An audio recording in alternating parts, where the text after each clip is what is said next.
आजकल निशी को लगभग हर रात एक ही सपना आता है। सपने में वह खुद को एक बहुत बड़ी ट्रेन में अकेले बैठे हुए देखती है। उस ट्रेन में उसके साथ कोई नहीं होता, ना कोई पहचान, ना कोई अपनापन, ना कोई खिंचाव। वह उस ट्रेन की एकमात्र यात्री होती है। ट्रेन तूफान की रफ्तार से भागती चली जाती है। वह किसी भी स्टेशन पर नहीं रुकती। निशी खिड़की के पास बैठी बाहर देखती रहती है। उसकी आंखों में जैसे कोई इंतजार ठहरा हुआ है। काफी देर बाद जब दिन की रोशनी धीरे धीरे ढलने लगती है, तब अचानक ट्रेन एक सुनसान स्टेशन पर रुक जाती है। निशी धीरे से नीचे उतरती है। वह चारों ओर नजर घुमाती है, लेकिन वहां कोई भी नहीं होता। पूरा स्टेशन खाली और खामोश होता है। दूर कहीं एक हल्की सी रोशनी टिमटिमा रही होती है। निशी उस रोशनी को देखती है और धीरे धीरे उसकी तरफ चलने लगती है। भाद्र महीने का आखिरी समय है। इस समय मौसम बहुत गर्म और उमस भरा होता है। कई दिनों से असहनीय गर्मी पड़ रही थी, लेकिन आज अचानक तेज बारिश शुरू हो गई। बारिश के कारण मौसम ठंडा हो गया है। निशी अपने घर की खुली बालकनी में बैठी है। वह कभी कभी खिड़की से हाथ बाहर निकालकर बारिश की बूंदों को महसूस करती है। हर बूंद जैसे उसके दिल को छू जाती हो। तभी उसकी नज़र घर के नीचे सड़क किनारे एक छोटी सी चाय की दुकान पर पड़ती है। वहाँ दो किशोर लड़के लड़की बारिश में भीगते हुए साथ साथ बैठकर चाय पी रहे हैं। उनके कानों में ईयरबड्स लगे हैं। शायद वे कोई अपने पसंदीदा गाना सुन रहे हों। ये दृश्य देखकर निशी के होठों पर हल्की सी मुस्कान आ जाती है। वह मन ही मन सोचती है, पता नहीं वे कौन सा गाना सुन रहे होंगे। निशी को कभी चाय बहुत पसंद थी, लेकिन अब वह चाय को हाथ भी नहीं लगाती। उसे लगता है जैसे चाय अब जहर बन गई है। एक समय था जब उसका दिन 10-15 चाय कप के बिना पूरा नहीं होता था।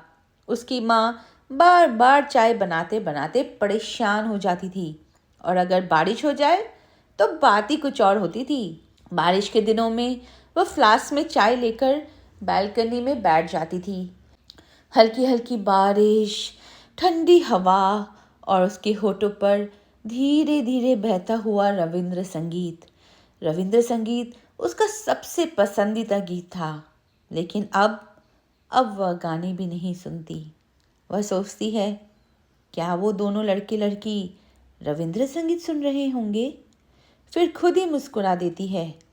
क्या जिंदगी के सबसे खूबसूरत पलों में लोग रविंद्र संगीत सुनते हैं? बारिश और भी तेज हो जाती है। चाय खत्म करने के बाद उस दुकान से एक लड़की बाहर निकलती है। वह बारिश में सड़क पर उतर आती है। दोनों हाथ आसमान की ओर फैलाकर वह हर बूंद को महसूस करती है। उसके चेहरे पर एक मासूम सी खुशी होती है। लड़का उसे बड़े प्यार से देखता रहता है। कुछ देर बाद वह भी उठकर बारिश में उसके पास आ जाता है और धीरे से उसका हाथ पकड़ लेता है। दोनों एक दूसरे को देखते हैं और अचानक जोर जोर से हंसने लगते हैं। इतनी तेज बारिश में भी उनकी हंसी की आवाज़ साफ सुनाई देती है। निशी उन्हें देखती रहती है। उसके दिल में एक हल्का सा दर्द उठता है। वह सोचती है, मैं भी कभी ऐसे ही हंसा करती थी। अब भी कभी कभी हंसती है, लेकिन उसकी आंखों में अब वह चमक नहीं रही। क्योंकि जब कोई इंसान सच में खुश होकर हंसता है तो उसकी आत्मा भी हंसती है, और उस हंसी की चमक उसकी आंखों में साफ दिखाई देती है। निशी की आंखों में वह चमक अब कहीं खो चुकी है। वह चुपचाप बारिश को देखती रहती है, और इसके दिल में कहीं बहुत गहराई में पुरानी यादें फिर से जागने लगती है। एक समय था, निशी चाय की दुकान पर बैठी चाय पी रही थी। उसने नीली साड़ी पहन रखी थी। नीला रंग अबीर को बहुत पसंद था। जब भी निशी उससे मिलने जाती, वह नीली साड़ी पहनती और आंखों में हल्का सा काजल लगाती। अबीर उसे बड़ी मोहब्बत से देखा करता था। उसकी नज़रें जैसे निशी से हटती ही नहीं थी। एक दिन निशी ने मुस्कुराते हुए पूछा, तुम मुझे ऐसे क्यों देखते रहते हो? क्या देखते हो? अबीर मुस्कुराया और धीरे से बोला, मैं तुम्हें देखता हूँ। फिर हंसकर बोला, क्यों? क्या मुझे देखने से मना करोगी? निशी भी हंस पड़ी और बोली, अरे पागल, मैंने कब मना किया? इसके बाद अबीर कुछ नहीं बोला। वह बस उसी तरह चुपचाप निशी को देखता रहा, जैसे उसे देखते रहना ही उसकी सबसे बड़ी खुशी हो।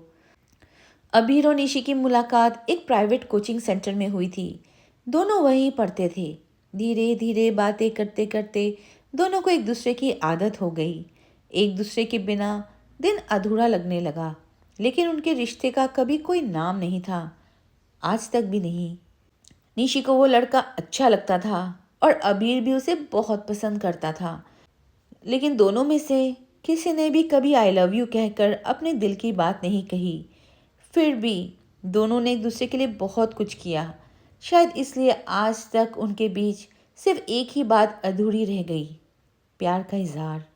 आज निशी अपने पति के साथ एक रिसेप्शन में आई है। उसके पति तनवीर साहब को इस बार डिवीजन स्तर पर बेस्ट एंटरप्रेन्योर चुना गया है। निशी का यहाँ आने का बिल्कुल मन नहीं था, लेकिन अब उसे कई काम अपनी इच्छा के खिलाफ करने पड़ते हैं। एक समय था जब निशी का सपना था कि वह वकील बने। उसे नेशनल लॉ कॉलेज में दाखिला भी मिल गया था, लेकिन वह सपना अधूरा ही रह गया। इसी बीच उसकी माँ के शरीर के कई हिस्सों में छोटे छोटे ट्यूमर निकल आए। डॉक्टरों ने उस बीमारी का नाम बताया, न्यूरोफाइब्रोमेटोसिस। इस बीमारी से पीड़ित लोगों के शरीर के अलग अलग हिस्सों में छोटे छोटे गांठ जैसे ट्यूमर निकल आते हैं। धीरे धीरे ये बीमारी बढ़ने लगती है। निशी की माँ का ऑपरेशन किया गया। ऑपरेशन के बाद डॉक्टर ने उन्हें 6 महीने तक पूरी तरह बिस्तर पर आराम करने की सलाह दी। माँ की देखभाल करने के लिए निशी को अपना लॉ कॉलेज छोड़ना पड़ा। माँ के इलाज और ऑपरेशन के लिए निशी के पिता ने अपनी बड़ी बहन से बहुत पैसे उधार लिए थे।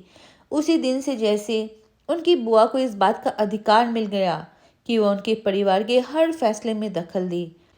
उसकी बुआ ने जबरदस्ती निशी की शादी तनवीर साहब से करा दी। आज निशी की अपनी कोई पहचान नहीं रह गई है। अब वह सिर्फ तनवीर साहब की पत्नी बनकर रह गई है। उसने अपने सारे सपनों को बहुत पहले ही दिल के अंदर कहीं गहराई में दफन कर दिया। कभी उसे गाने का बहुत शौक था, लेकिन अब वह गलती से भी गाना नहीं गाती। कभी उसका सपना था कि वह एक डांस अकेडमी खोलेगी, लेकिन अब उसे याद भी नहीं कि उसने ऐसा कोई सपना देखा था। और कभी उसने वकील बनने का सपना देखा था।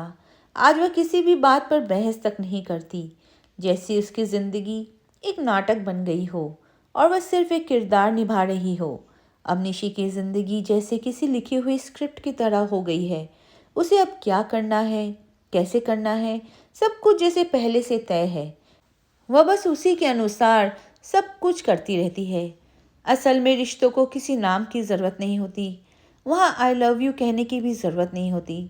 प्यार को शब्दों में नहीं, दिल से महसूस किया जाता है। ज़िंदगी में प्यार दौलत से कहीं ज़्यादा कीमती होता है।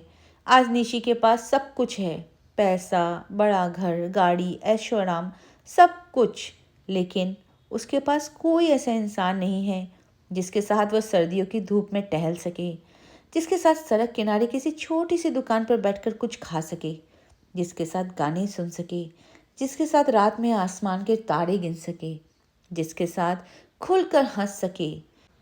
उसकी ज़िंदगी में अब कोई ऐसा नहीं है जिसका वह इंतज़ार करे। और सच तो यह है कि इंसान के जीने के लिए इंतज़ार बहुत ज़रूरी होता है। इंतज़ार ही तो जीवन का सहारा होता है। इंतज़ार ही इंसान की ज़िंदगी का एक मीठा सा टॉनिक है। कभी कभी निशी सोचती है, काश वो सब कुछ छोड़कर कहीं बहुत दूर चली जाए, ऐसी जगह जहाँ ना कोई रोक हो, ना कोई अनुमति लेने की ज़रूरत हो, ना कोई दुख हो और ना कोई दर्द। और तभी उसे वही सपना फिर दिखाई देता है। वह खुद को एक बहुत बड़ी ट्रेन में अकेली बैठी हुई दिखती है। उस ट्रेन में उसके साथ कोई नहीं होता, ना कोई मोह, ना कोई बंधन। ट्रेन तूफान की तरह तेज भागती चली जाती है। निशी खिड़की के पास बैठी चुपचाप इंतजार करती रहती है। धीरे धीरे दिन की रोशनी कम होने लगती है और तभी ट्रेन एक सुनसान स्टेशन पर रुक जाती है। स्टेशन पर कोई नहीं होता। दूर कहीं बस एक हल्की सी रोशनी दिखाई देती है। निशी धीरे धीरे उस रोशनी की ओर बढ़ने लगती है। थोड़ा आगे जाने पर वो देखती है, वहाँ अब्बीर बैठा हुआ है, हाथ में चाय का कप लिए। निशी चुपचाप उसके पास जाकर बैठ जाती है। अबीर उसे उसी तरह देख रहा है जैसे वह पहले देखा करता था। निशी मुस्कुराकर पूछती है, तुम मुझे ऐसे क्यों देख रहे हो? क्या देखते हो? अबीर मुस्कुराकर जवाब देता है, मैं तुम्हें देख रहा हूँ। क्यों? क्या तुम मुझे देखने से मना करोगी? अबीर की बात सुनकर निशी जोर से हंस पड़ती है। उसकी आंखों में फिर वही पुरानी चमक लौट आती है और अबीर उसी मोहब्बत बड़ी नज़रों से उसकी उस मुस्कान को देखता रहता है। दोस्तों, यहीं पर ये कहानी समाप्त होती है। अगर आपको ये कहानी पसंद आई हो तो इसे लाइक ज़रूर करें और कमेंट करके अपनी राय हमें बताएं। और अगर आप इस चैनल पर नए हैं तो चैनल को सब्सक्राइब करें और नोटिफिकेशन बेल दबाना ना भूलें। Thank you.